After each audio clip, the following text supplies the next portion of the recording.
ఇక ఢిల్లీ కారు పేలుడు ఘటనపై ఎన్ఐఏ వేగంగా దర్యాప్తును కొనసాగిస్తోంది. దేశవ్యాప్తంగా అనుమానిత ప్రాంతాల్లో ఎన్ఐఏ సోదాలు నిర్వహిస్తోంది. దర్యాప్తులో భాగంగా జమ్మూ కాశ్మీర్లోని అనంతనాగ్లో కౌంటర్ ఇంటెలిజెన్స్ పోలీసులు సంయుక్తంగా సోదాలు నిర్వహించారు. సోదాల్లో హర్యానాకు చెందిన డాక్టర్ ప్రియాంక శర్మను అదుపులోకి తీసుకున్నారు అధికారులు. ఇప్పటి వరకు 22 మందిని ఎన్ఐఏ అధికారులు అదుపులోకి తీసుకున్నారు. అదుపులో ఉన్న కీలక నిందితులు ఆదిల్ మహమ్మద్, ముజ్మిల్ ను విచారించారు ఎన్ఐఏ అధికారులు. వారి ఇద్దరి నుంచి కూడా కీలక సమాచారాన్ని రాబట్టినట్టుగా తెలుస్తోంది. మరోవైపు కారు పేలుడుకు ముందు రెక్కీ నిర్వహించిన ప్రాంతాల్లో కూడా నిఘా పెట్టారు. దీనికి సంబంధించిన పూర్తి అప్డేట్స్ ని మా ప్రతినిధి శివ అందిస్తారు.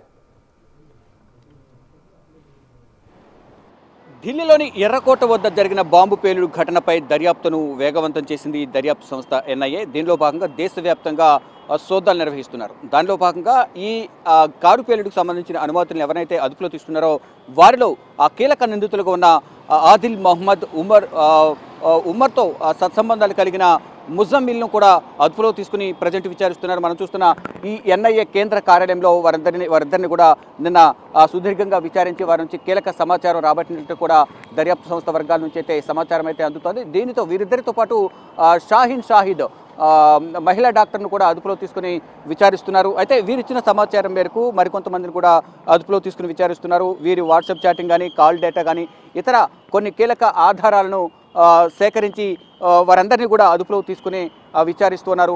ఉమర్ నబీ మహమ్మద్తో ఉన్న సత్సంబంధాలు కానీ, అతనితో అప్పటి వరకు మాట్లాడిన వారు కానీ, వాట్సాప్ చాటింగ్ సంబంధించి కానీ, బ్యాంక్ ట్రాన్సాక్షన్స్ కానీ, ఇలా అనేక అంశాలను కూడా పరిగణనలోకి తీసుకుని అనేక అంశాలపై కూడా ప్రధానంగా విచారణ కొనసాగిస్తూ ఉన్నారు. దానిలో భాగంగానే నిన్న అనంతనాగ్లో సోదాలు నిర్వహించారు. కౌంటర్ ఇంటెలిజెన్స్ కాశ్మీర్ కానీ, మరోవైపు Jammu Kashmir special cell team, NIA వీరంతా కూడా సంయుక్తంగా సోదాలు నిర్వహించి అక్కడ పనిచేస్తున్న ప్రియాంకను ఇటు హర్యానాలో అదుపులో తీసుకున్నారు. ప్రియాంక శర్మ, హర్యానాకు చెందిన ప్రియాంక శర్మ అనంతనాగ్లో ప్రస్తుతం డాక్టర్గా పనిచేస్తున్నారు.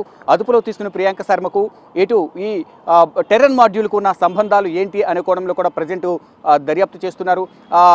ప్రియాంక శర్మ ఇచ్చిన సమాచారం వరకు మరికొంతమందిని కూడా అనుమానితులను కూడా విచారించే అవకాశం అయితే ప్రధానంగా కనిపిస్తుంది. దానిలో భాగంగానే అనుమానితులు ఎవరైతే ఉన్నారో అల్ ఫలాహ్ మెడికల్ కాలేజీలో చదువుతున్న వారు కానీ, మరో జమ్మూ కాశ్మీర్ నుంచి అక్కడికి వచ్చి చదువుతున్న 40% స్టూడెంట్స్, మెడికల్ స్టూడెంట్స్ అందరూ కూడా ఎక్కడ చదువుతున్నారనేది కూడా దర్యాప్తు సంస్థలు చెప్తున్నాయి. దానిలో భాగంగానే ఈ మొత్తం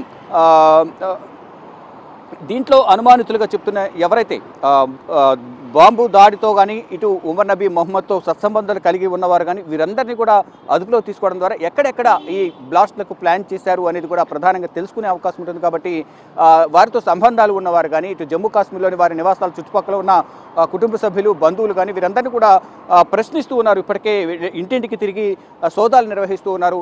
దానిలో భాగంగా నిన్న ప్రియాంక శర్మను అదుపులో తీసుకోవడం కానీ, మరొకరిని కూడా నిన్న అనంతనాగ్లో అదుపులోకి తీసుకున్నారు. ఇలా ఒక్కొక్కరిని అదుపులో తీసుకుని సమాచారం సేకరిస్తున్నారు. కొంతమంది అనుమానితులను అదుపులో తీసుకోవడం, విచారించడం, వారిని పంపించేయడం, మళ్ళా పిలిపించడం, విచారణ కొనసాగిస్తున్నారు. ఇలా సుదీర్ఘంగా అనేది విచారణ అనేది కొనసాగుతుంది.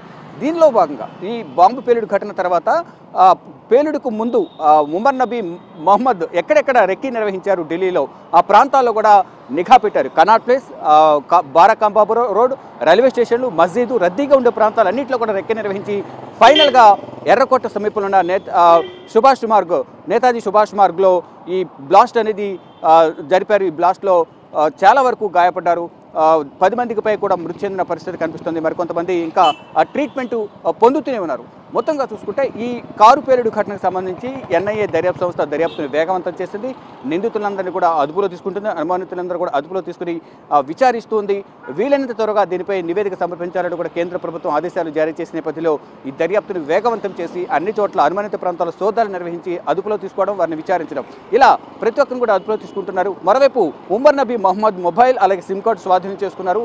అతను మోటివేషనల్ వీడియోస్ మోటివేట్ చేస్తూ ప్రతి ఒక్కరిని ఉగ్రవాదం వైపు ఆకర్షిస్తున్నారు అనేది కూడా ఆ మొబైల్లో ఉన్న డేటా ఆధారంగా గుర్తించారు. సోషల్ మీడియాలో వీడియోలు పోస్ట్ చేయడం కానీ, ఇటు జైషే మహమ్మద్ సంబంధించిన ఫొటోస్ కానీ, వీడియోస్, డాక్యుమెంట్స్ అని కూడా డేటా అంతా కూడా ఎవరినైతే ఆకర్షిస్తూ ఉన్నారో, ఎవరిని మోటివేట్ చేస్తున్నారో వారందరికి సంబంధించి వీడియోస్ అన్నీ కూడా వారికి చూపిస్తూ వారిని ఉగ్రవాద వైపు ప్రోత్సహిస్తున్నారనేది కూడా ఎన్ఐఏ గుర్తించింది. దానిలో భాగంగానే ఆ మొబైల్ అలాగే సిమ్ కార్డు నుంచి కూడా కీలక సమాచారాన్ని అయితే స్వాధీనం చేసుకున్నారు.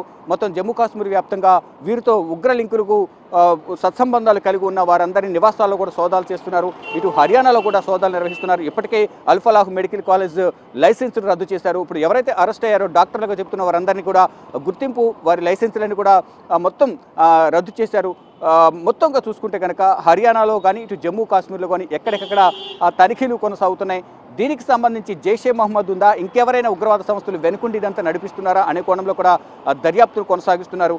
ఈ దర్యాప్తును వేగవంతంగా కంప్లీట్ చేసి వీలంత త్వరగా కేంద్ర ప్రభుత్వానికి ఇచ్చేందుకు ఎన్ఐఏ దర్యాప్తు సంస్థ కూడా 24 అవర్స్ అన్ని ప్రాంతాల్లో సోదాలు నిర్వహిస్తుంది. వీరికి anti terrorist squad, Delhi special cells team, మరోవైపు జమ్మూ కాశ్మీర్ పోలీసులు, జమ్మూ కాశ్మీర్ కౌంటర్ ఇంటెలిజెన్స్ కాశ్మీర్ టీంకు సంబంధించి కూడా అధికారులు అందరూ కూడా సహకరిస్తున్నారు. వీలైనంత త్వరగా ఇది దర్యాప్తును కంప్లీట్ చేసి కేంద్ర ప్రభుత్వానికి ఇచ్చేందుకు నివేదిక సమర్పించేందుకు ఎన్ఐఏ ప్రయత్నాలు చేస్తుంది. కెమెరామెన్ కన్నయ్య కుమార్తో శివబిగ్ టీవీ, న్యూఢిల్లీ. రైట్, ఇప్పటికే 22 మందిని అదుపులోకి తీసుకుంది ఎన్ఐఏ. వారిలో ఆదిల్ ముజమిల్ దగ్గర నుంచి కీలక సమాచారాన్ని రాబట్టినట్టుగా తెలుస్తోంది. దేశవ్యాప్తంగా కూడా హై అలర్ట్